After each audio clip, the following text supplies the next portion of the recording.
Party को लगता है कि वो आना चाहिए क्योंकि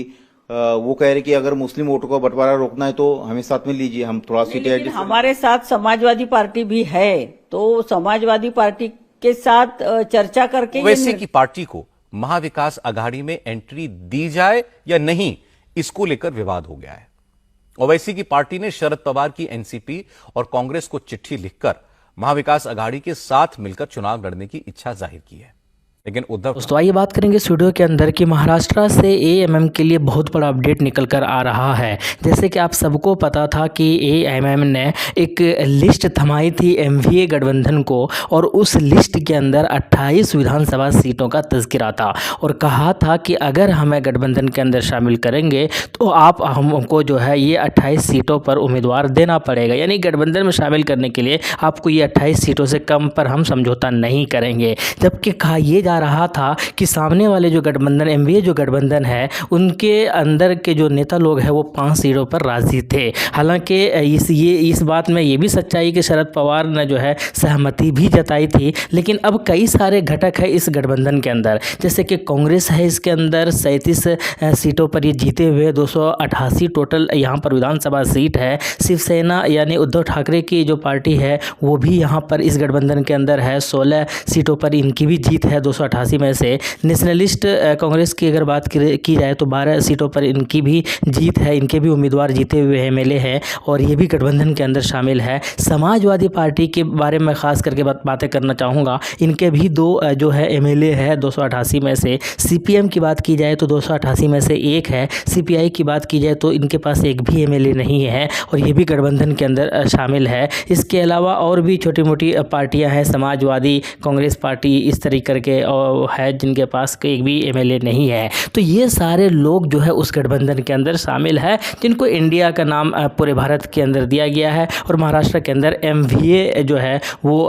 इस एमवीए का जो नाम है उस गठबंधन का दिया हुआ है। एएमएम को जो इम्तियाज़ जलील साहब है उनका प्रभाव फिलहाल महाराष्ट्र के अंदर बहुत अच्छा है, बहुत ज़्यादा है और पिछले बार के मुकाबले में बहुत तेज़ी के साथ फैल भी रहा है और इस चीज़ पर लोग इत्तेफाक भी रख रहे हैं, लोग अपनी राय भी दे रहे हैं। एएमएम के पास फिलहाल महाराष्ट्र के अंदर 2 एमएलए है, तो इसी वजह से एएमएम के जो इम्तियाज़ जलील जो प्रदेश अध्यक्ष है वहाँ के महाराष्ट्र के, उन्होंने जो एक प्रस्ताव दिया था, हालांकि उनसे भी कांटेक्ट करने की कोशिश की गई कुछ नेताओं के ज़रिए, शरद पवार जैसे कि मैंने नाम लिया, कि उनसे कहा गया कि आप भी गठबंधन के अंदर आ जाइए और एएमएम का भी ये कहना था कि हम भी गठबंधन के अंदर आ जाते हैं क्योंकि हम सबका एक ही लक्ष्य है, एक ही गोल है, एक ही मंजिल है, वो ये है कि हम जो है बीजेपी को या उसके गठबंधन को महाराष्ट्र से हटा सके। तो बस ये हुआ था कि एएमएम ने वो लिस्ट दिया और उसके बाद ये जो इतने सारे गठबंधन है, गठबंधन की पार्टी है, इनमें से 1 या 2 पार्टी जो है वो रेडी है एएमएम को शामिल करने के लिए,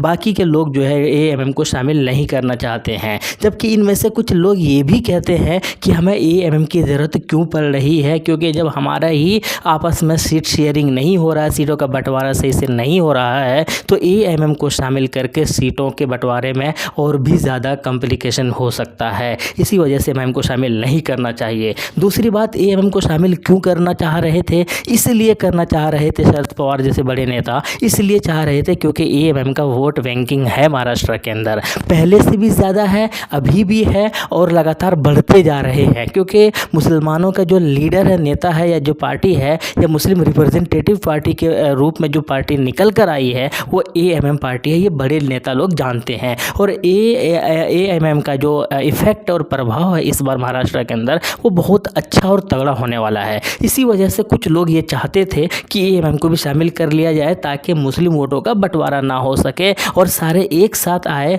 और जो है बीजेपी को हरा सके। लेकिन उन लोगों की मंशा ये थी कि एएमएम को सिर्फ 4 या 5 सीट ही दिया जाना चाहिए, जबकि उसी गठबंधन में से कुछ पार्टियां ये कहती है कि एएमएम को शामिल करने की ज़रूरत क्यों पड़ रही है, जबकि पहले से ही मुसलमानों का रिप्रेजेंटेटिव जो है इस गठबंधन से जुड़ा हुआ है, जिनको जो है समाजवादी पार्टी कह रहे हैं। अब समझ में ये नहीं आता है कि समाजवादी पार्टी मुसलमानों का रिप्रेजेंटेटिव कैसे हो रहा है, लोग कैसे मान रहे हैं, ये समझ से बालातर है, समझ से परे है। क्योंकि समाजवादी पार्टी में दो ही जो है वहाँ पर कैंडिडेट जीते हुए, 2 ही एमएलए महाराष्ट्र के अंदर, और वो दोनों के दोनों मुस्लिम ज़रूर है, जैसे अबू आसिम आज़मी हैं, तो ये मुस्लिम मुस्लिम ज़रूर है, लेकिन एएमएम का जो एक छाप है, एएमएम को जो लोग जान रहे हैं, एएमएम के जितने दीवाने हैं, एएमएम के जितने ज़्यादा लोग फॉलोअर्स हैं, उतने समाजवादी पार्टी का महाराष्ट्र के अंदर नहीं है और ना ही अबू आसिम आज़मी का है। खुद इनके जो समाजवादी पार्टी के जो 2 एमएलए हैं वो खुद जो है रहमो करम से, एमआईएम के रहमो करम से जीते हुए हैं, क्योंकि लास्ट चुनाव में लगातार एएमएम के साथ ना रहकर भी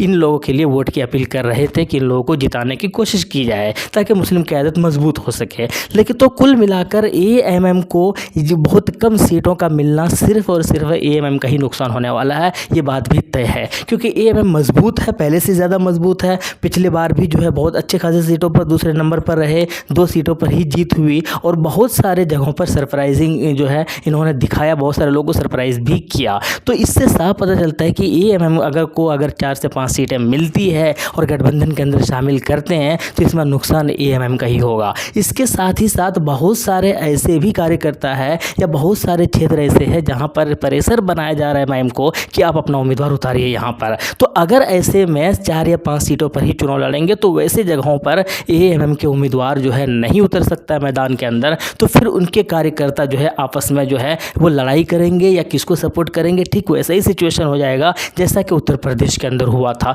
जब वहाँ पर लोकसभा चुनाव के अंदर इनके उम्मीदवार नहीं उतारे गए थे। तो बाद में फिर ये भी हुआ कि 2 गुट में बनते चले गए। बाद में क्या हुआ कि एएमएम को बहुत ज़्यादा नुकसान का सामना करना पड़ा। तो फिलहाल एएमएम को अगर गठबंधन के अंदर शामिल करती है और अगर 4-5 सीटें मिलती है तो फिर एएमएम को कोई फ़ायदा नहीं होगा इस गठबंधन के अंदर शामिल होने से। तो इसीलिए एएमएम को चाहिए कि वो ज़्यादा से ज़्यादा सीटों पर चुनाव लड़े, ना सिर्फ 28 बल्कि 50, 60, 70, क्योंकि 288 सीट है यार। 288 में से आप 50-60 पे लड़िए ना, बाकी लोगों को बाकी सीटों पर छोड़ दीजिए, उन लोगों को लड़ने दीजिए, फाइट करने दीजिए, आप इनके ऊपर फोकस कीजिए, क्योंकि आपको कोई फ़र्क नहीं पड़ने वाला है यहाँ पर गठबंधन होने से, बल्कि आपको नुकसान ही होगा जो थोड़ा बहुत सीट देगा, क्योंकि आपको वैसे भी जीतना है। इतने सारे सीट है, 10-12 सीटें वैसे भी लोग बोल रहे हैं कि आपको इस बार जीत हासिल हो सकती है महाराष्ट्र के अंदर, तो क्यों आप अपने सीटों पर कम करेंगे। तो इसी वजह से इम्तियाज़ जलील साहब भी शायद यूँ कह रहे हैं कि अगर हम गठबंधन के अंदर शामिल करते हैं, राज़ी होते हैं और हमें 4-5 सीट देते हैं तो हम गठबंधन के अंदर शामिल नहीं होंगे। ये बात बिल्कुल साफ़ है, हमें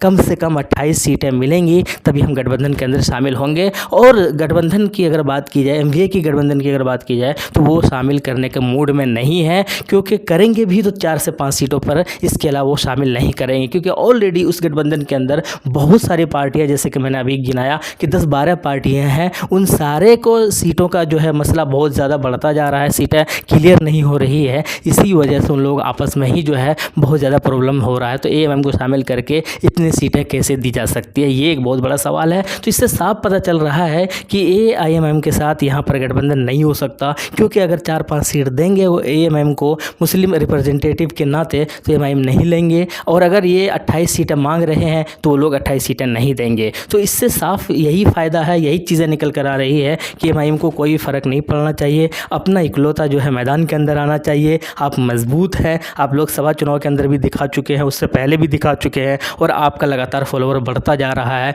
लोग आपको पसंद करते जा रहे हैं, सारे एक प्लेटफॉर्म पर आते जा रहे हैं। तो एएमआईएम को बहुत ज़्यादा फ़ायदा होने वाला है, इसीलिए ज़्यादा से ज़्यादा कम से कम 50-60 सीटों पर ज़रूर अपना उम्मीदवार उतारना चाहिए। ये मेरी राय है, आपकी क्या राय है कमेंट बॉक्स में बताइएगा। मिलते हैं नेक्स्ट वीडियो में। थैंक यू, जय हिंद, लव यू।